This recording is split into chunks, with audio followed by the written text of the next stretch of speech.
अब स्किज़ोफ्रेनिया के जो सबसे बड़े खास लक्षण हैं वो है कानों में आवाज़ें आना। तो इसमें अक्सर लोगों को ये लगता है कि इस पे ऊपरी हवा का चक्कर है, कोई जादू टूने का बात है, इसको कहीं कुछ रिलीजियस प्लेसेस पे ले जाने की ज़रूरत है जिससे इसका झाड़ा करवाएंगे या इसकी ऊपरी का चक्कर हटवा देंगे या कोई पूजा वूजा कराएंगे तो मरीज़ जो है वो ठीक हो जाएगा। तो उसमें पेशेंट को कानों में आवाज़ें आती हैं।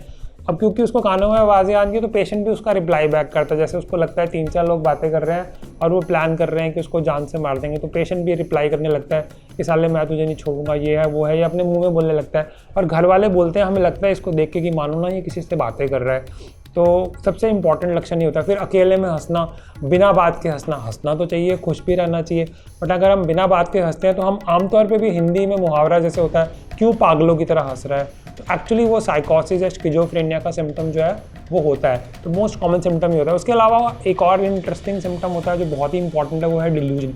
डिल्यूजन का मतलब होता है गलत सोच जो पक्की है, घर वाले अगर समझाने की कोशिश भी करते हैं तो सामने वाला नहीं मानता।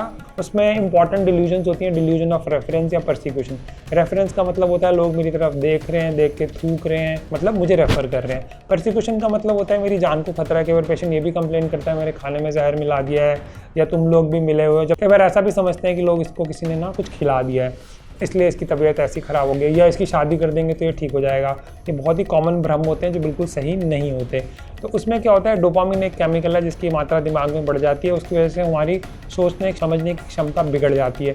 उसकी वजह से हमें डिल्यूजन्स होने लगती हैं, हैलुसिनेशंस होने लगती हैं और हमें ऐसा लगने लगता है कि दुनिया जो है वो बदल सी गई है, जिसको अनरियल वर्ल्ड भी बोलते हैं, और वो अपनी दुनिया को सच मानने लगता है, जिसको सूडो कम्युनिटी भी एक वर्ड यूज़ करते हैं। तो पेशेंट अपने आप में गुम रहता है। तो पुराने लक्षणों में यूगन ब्लॉयलर जी इसको ऑटिस्टिक बिहेवियर भी कहते थे, कि अपने आप में भी खोए रहना, क्योंकि वो खुद सही बातें कर रहा है, अपनी दुनिया में रह रहा है, उसको लग रहा है कोई डर रहा है। कई बार तो मैंने ऐसे लोग भी देखे हैं अभी आज के टाइम में भी जो 10-10 साल से अपने घर से बाहर नहीं निकले। अब क्या है, ऑनलाइन कंसल्टेशन भी पॉसिबल है, तो कई पेशेंट्स को घर से बाहर लाते हुए पेरेंट्स को बहुत डर लगता है। उनको लगता है हमें ये मारेगा, पीटेगा, पड़ोस में बेइज्जती होगी।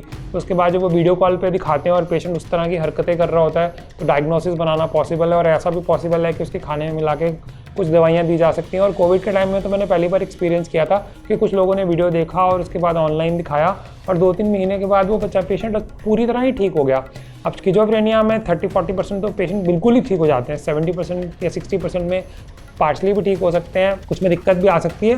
बट जो पेशेंट पूरी तरह ठीक हो सकते हैं सिर्फ एक वीडियो देख के या एक ही दवाई लेके, जो उनको खाने में मिला के भी दी जा सकती है। तो आप सोचिए कि फैमिली की ज़िंदगी अचानक ही बदल जाती है। आज के लिए दोस्तों इतना ही।